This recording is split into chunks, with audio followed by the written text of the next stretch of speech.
자, 그래서 이 소비자 행동의 결과의 중점에 대해서 한번 확인해 보면, 자, 우선 소비자가 합리적인 소비를 한다, 효과적인 소비를 한다, 아니면 아까처럼 뭐 채택이나 저항이나 확산의 과정에서 내가 싫어서 잘 안 쓰게 된다, 아니면 소비 자체를 안 하게 된다, 관심도 없다, 이런 소비자 행동이 어떤 결과로 오느냐. 첫 번째, 분명히 기업에게는 마케팅 성과로서의 결과를 나타내주고 있다. 자, 제품의 구매 빈도나 구매량, 반복 구매 등등 행동적 측면을 측정해서 잘 팔리는 물건은 더 만들어야지, 잘 팔리는 물건은 아무데나 진열해도 잘 사가겠지, 안 팔리는 물건은 우리가 그래도 만들어야 되고 판매를 해야 되는 제품인데 소비량이 적어, 그러면 최대한 가까운 곳에 두고선 빠르게 눈에 띄도록 해서 조금이라도 소비량을 끌어올려 볼까 등등의 것들을 계산해서 측정해서 마케터들이 아니면 공급자들이, 생산자들이, 판매자들이 적용할 수 있겠죠.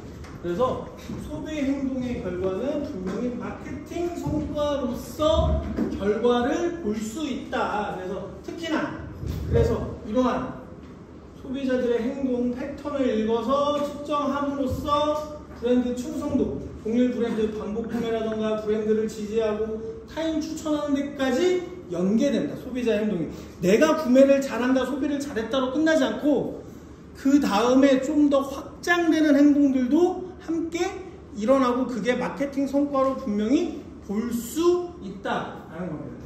또 이 마케팅 성과로서 어떻게 얘기할 수 있느냐, 장기적으로 수익을 어떻게 낼지, 어떤 고객은, 특히 우리 고객의 70%, 우리 고객의 40대, 우리 고객 중에 30%는 어떤 행동 패턴을 보이니까 이 제품 우리가 1, 2년 팔고 말 거 아니고 앞으로 계속 업그레이드 하면서 계속 팔 건데 그 사이에 어떻게 장기적인 수익을 달성할 건지도 고객의 소비 행동을 분석함으로써 충분히 고객의 라이프 사이클과 제품의 라이프 사이클을 연계시켜서 제품을 개발하고 다시 혁신하고 생산하고 판매하고 하는 데 있어서 충분히 이 결과들을 사용할 수 있기 때문에 소비자 행동은 마케팅 성과로 나타나는 결과로 이용할 수 있다는 거예요. 마케팅에 이용할 수 있다. 두 번째는, 자, 소비자의 복지로서의 결과로 이해할 수 있다.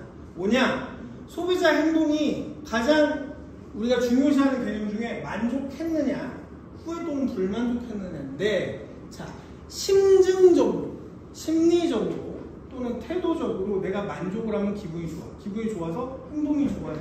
즉, 소비자의 복지, 인생, 생애 주기에 있어서 좋은 제품을 사용하는 건 소비자의 행동적 복지에도 좋은 영향을 미친다는 거예요.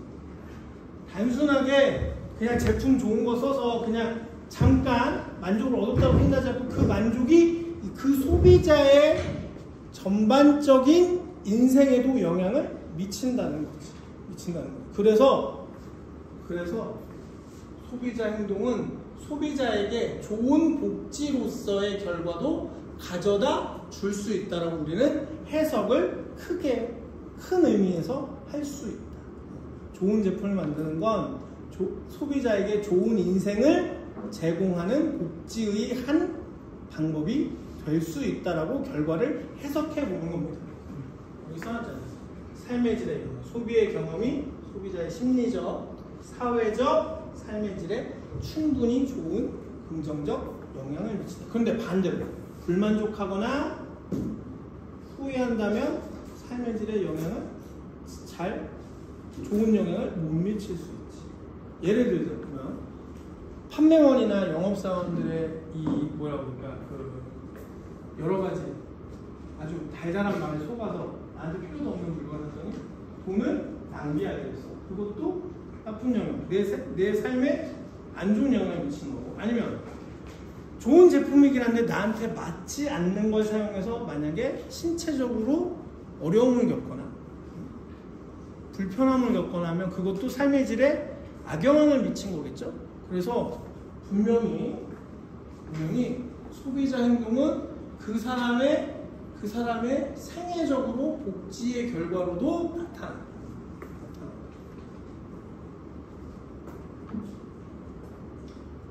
다음 세 번째, 사회적 영향.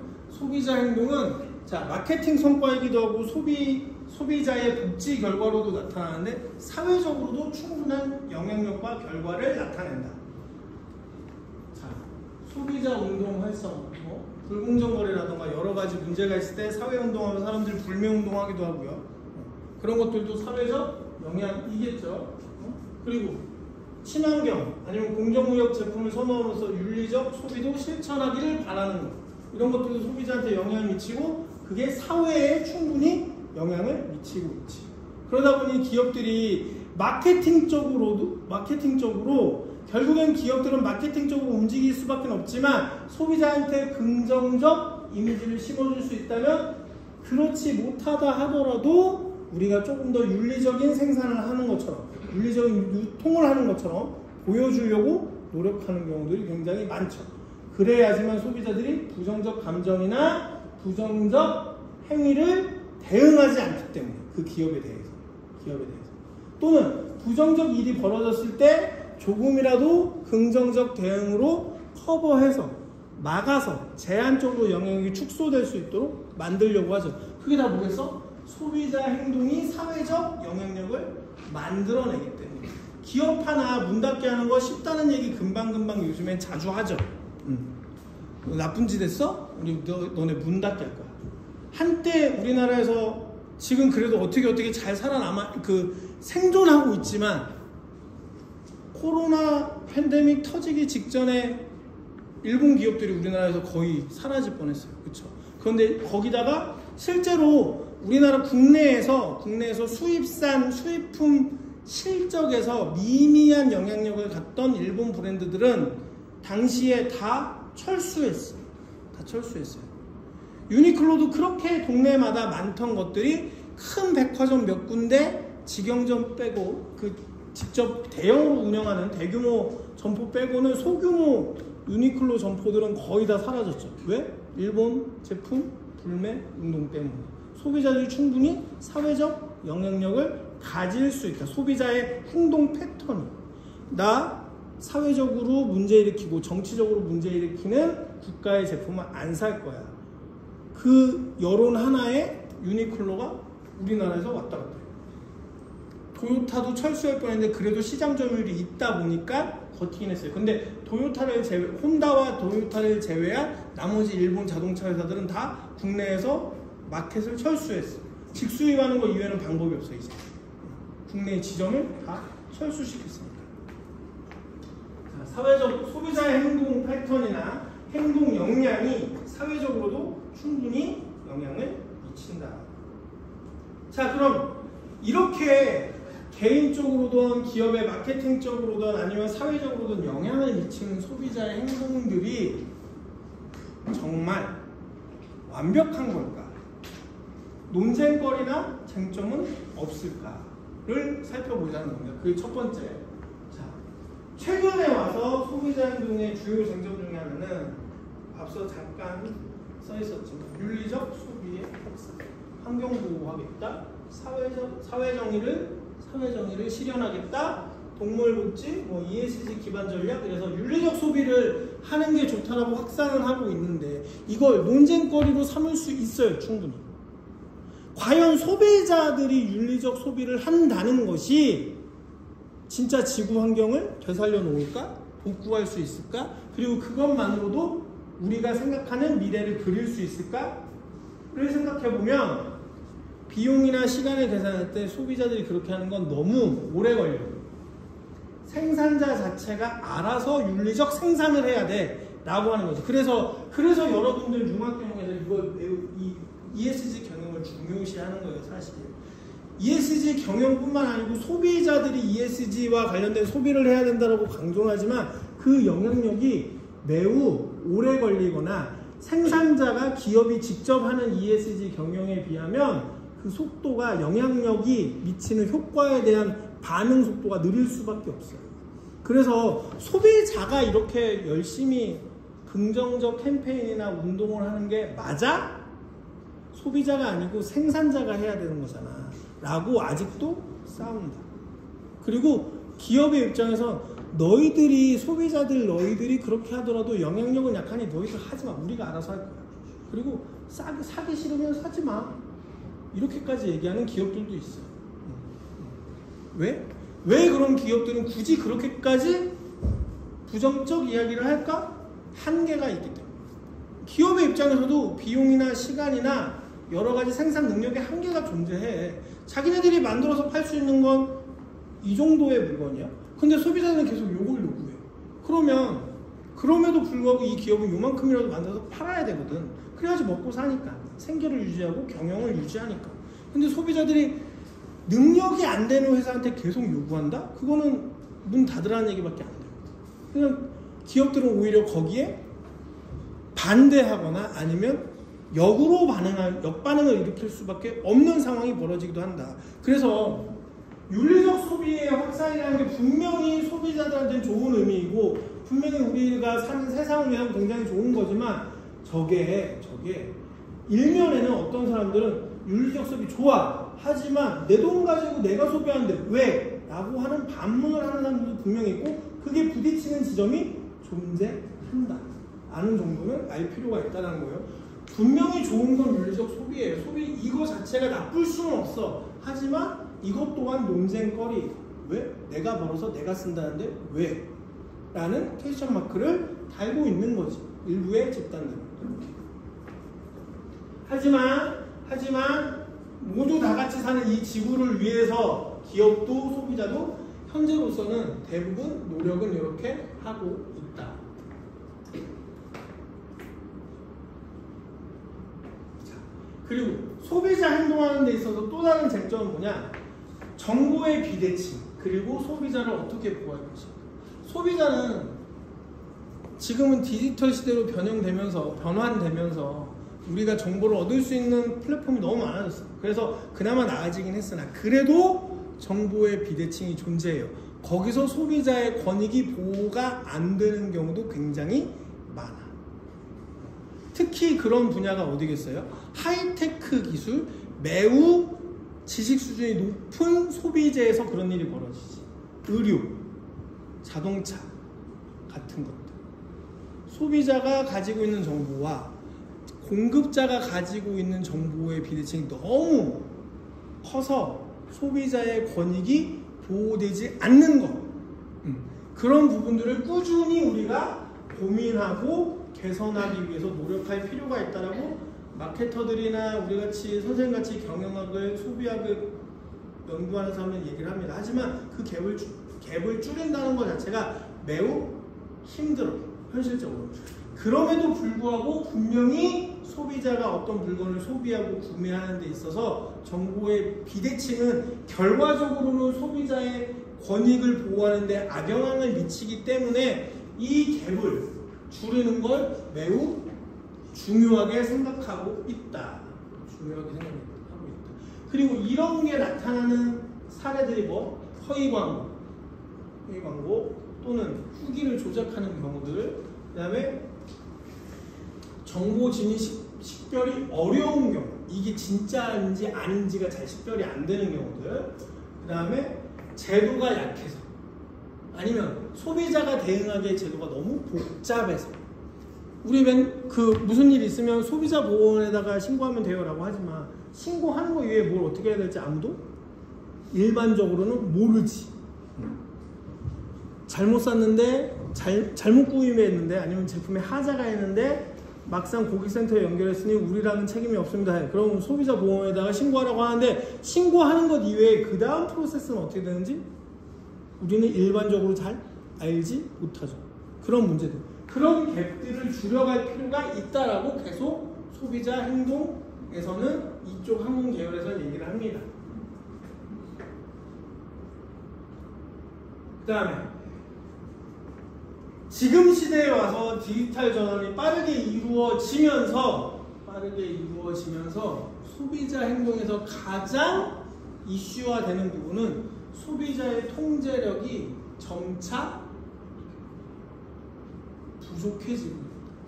너무 자극이 심한 광고나 자극이 심한 홍보, 그리고 그런 자극들이 다각적으로 다방면에서 빠르고 흡수할 수 있어요. 빠르게 흡수가 당해. 빠르게 흡수 당해. 그러다 보니 본인이 의지하지도 않고 의도하지도 않은, 그래서 나는 알 수도 없었는데 통제도 이미 거절당해요. 나도 모르게 구입하고 나도 모르게 사고.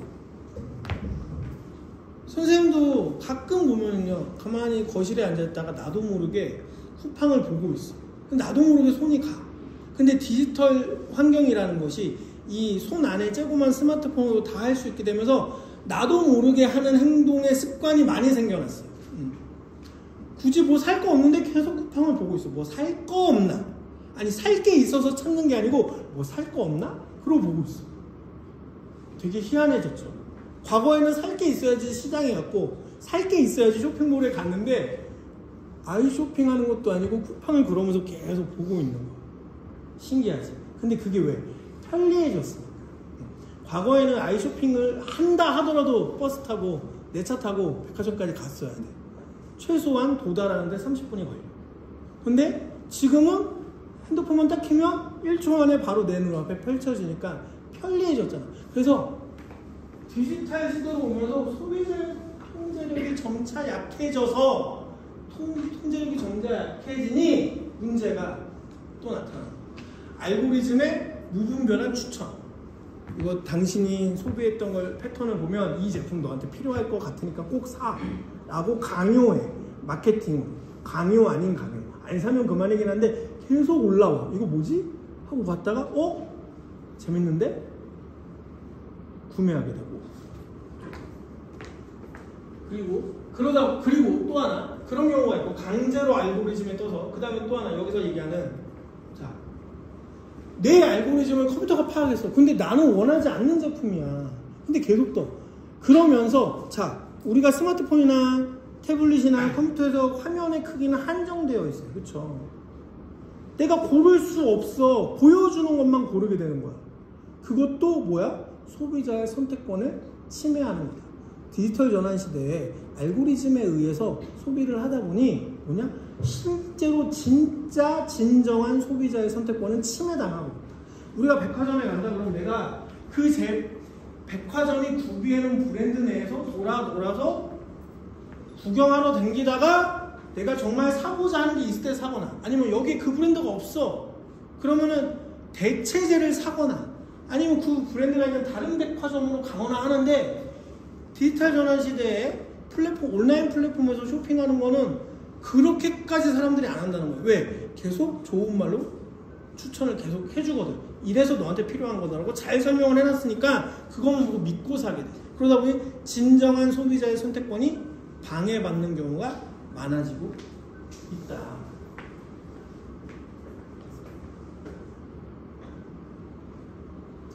잠깐 중요한 점 하나 금방 해요.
알고리즘의 추천의 비가지성 같은 거 이렇게 설명할 수 있어요. 여러분들 혹시 여기 넷플릭스나 티빙 보는 사람 있어요?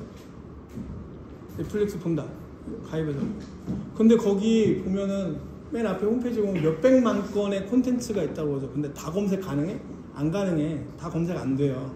그게 뭐야? 알고리즘이 아니면 시스템 내에서 정리를 해놓은 거야. 자기네들 가지고 있는 총량은 몇백만 건이 맞는데 회원 한 명마다 볼 수 있는 콘텐츠에는 한계가 분명히 존재해. 왜? 보여주지 않는 건 우리가 찾아서 들어갈 수 없으니까. 그런 문제를 얘기해요. 그런 문제. 그 다음에 맞춤형 광고. 맞춤형 광고. 도대체 우리 요즘에 뉴스에 많이 나오죠. 얘 혼자 마이크 켜져 있는 거 아니야? 왜 갑자기 내가 친구랑 대화하던 게 광고에 뜨지? 라고 하는 사례들이 간혹 있죠. 간혹 있어요. 모르겠어. 선생님이 회원가입할 때 네이버도 마찬가지. 회원가입할 때 내가 그런 거에 뭐 동의한다라고 그 동의합니다에 있었는지 모르겠는데 선생님이 컴퓨터로 구글에서 검색했던 것도 네이버의 광고가 떠. 구글에서 검색했던 것도 네이버를 켰을 때 네이버의 광고가 떠요. 그러면 결국에 공통점은 한 가지야. 내가 네이버를 볼 때도 크롬을 사용했고 구글을 검색할 때도 크롬을 사용했는데 크롬에 남아있는 캐시를 네이버가 읽어낸다는 거지. 읽어낸다는 거. 이게 뭐야? 내 사생활인데 내가 뭘 검색했는지는? 내가 구글에서 뭐 검색했는데 내 사생활인데 왜 네이버가 알아야 되지? 그런 문제가 생긴다는 거죠. 자, 그러다 보니 이런 걸 다 합쳐서 보면 소비자의 통제력이 약하다. 아까 내가 뭐라고 그랬어? 선생님 예전에는 절대로 온라인 구매 안 하는 사람이었어요. 근데 이게 한번 편해지니까 맨날 쳐다보고 있어. 뭐 살 거 없나? 한 100원짜리 뭐 없나? 2,000원짜리 뭐 없나? 나도 모르게 계속 보고 있어요. 그냥 재미삼아서. 그런 일들이 소비자들한테 아주 보편적으로 일어나고 있다. 아주 보편적으로 일어나고 있다. 자, 그 다음 디지털 세상에서 SNS로 무언가 사람들한테 보여주는 쇼잉이 많아지면서 뭐가 일어나고 있다? 과소비, 과시적 소비. 과소비와 과시적 소비가 일어났다. SNS에서 친구들끼리 아니면 지인들끼리 너도 그거 샀네? 얘가 이거 올렸어. 나도 이거 사야겠다. 등등의 것들. 흔히 알고 있죠? 이런 거는 흔히 여러분들이 실제로 경험하기도 할 거예요. 그리고 그런 SNS를 통해서 다른 사람들이 뭔가 멋있고 좋은 걸 구매했을 때 나도 모르게 심리적으로 소비 압박을 당하는 거예요. 지난 시간에 배웠던 거야. 지난 시간에 배웠던 거와 연결되죠. 저걸 사면 나도 나의 사회적 보여주기 지위가 올라갈까? 라는 막연한 기대감에 나도 명품 하나 사놓을까? 라는 겁니다. 나도 그런 사람들처럼 보일 수 있을까라는 심리가 작용해요. 분명하게 그런 심리는 작용합니다. 그리고 그런 물질에 의해서 성취력을 과시하는 거예요. 그냥 과소비로 끝나지 않고 그렇게 물건을 비싼 걸 사는 내 모습을 보여줌으로써 나 잘 살아. 나 돈 많이 벌어. 그래서 난 성공한 사람이야 라는 걸 간접적으로 인정받으려고 사람들이 이용하게 된다는 거. 최근에 와서 이런 이런 소비 행동에 있어서 소비자들한테 문제가 쟁점이 나타나고 있다. 그리고 결국에는 심리적 피로, 심지어는 경제적으로 빚을 많이 지는 부채 문제도 생겨나고. 선생님도 꾸준하게 SNS 안 해요. 어쩌다가 이제 방학했으니까 이럴 때 좀 친구들하고 같이 주변 지인들 SNS 보면서 나도 많이 남기다가 또 학기 중에 확 안 하다가 그러는데 이걸 방학 중에도 한번 열심히 해봤더니 너무 힘들더라고요.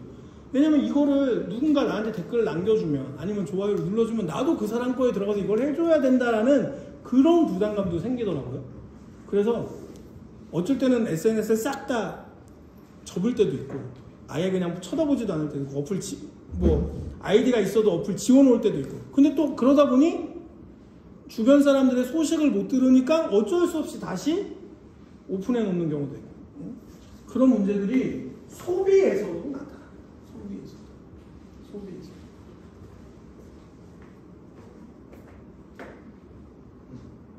자, 그래서 소비자의 쟁점도 소비자 행동의 쟁점도 얘기를 해봤습니다. 결과는 세 가지로 구분할 수 있어요. 기업들에게 마케팅적 결과, 개인에게 삶의 복지로서의 결과, 그리고 사회적으로는 소비 운동을 완전히 다르게 일으키는 경우들, 사회적 영향은 이렇게 세 가지가 있고, 소비자 행동의 주요 쟁점은 우선은 최근에는 윤리적 소비를 매우 중요시한다. 하지만 반면에 그 윤리적 소비를 소비자의 문제가 아닌 우선적으로 공급자의 문제로 하는 것이 옳다라고 보는 경우도 많다라는 거. 그 다음에 두 번째는 정보의 비대칭과 그래서 생겨나는 소비자의 권익 사이의 갭을 줄이려고 노력하는 게 최근 소비자 행동의 쟁점 중에 하나이다. 그 다음에 세 번째, 디지털 전환 시대에 들어오면서 소비자 행동의 패턴이나 소비자 행동을 자극하는 방법들이 너무 다양화되거나 조금 더 자극적이게 되면서 문제들이 일어나고 있다라는 거. 그 다음에 이 디지털 전환과 연계되어서 사람들이 SNS를 많이 활용하다 보니 이러한 부작용들도 분명히 나타나고 있다. 과소비, 과시적 소비.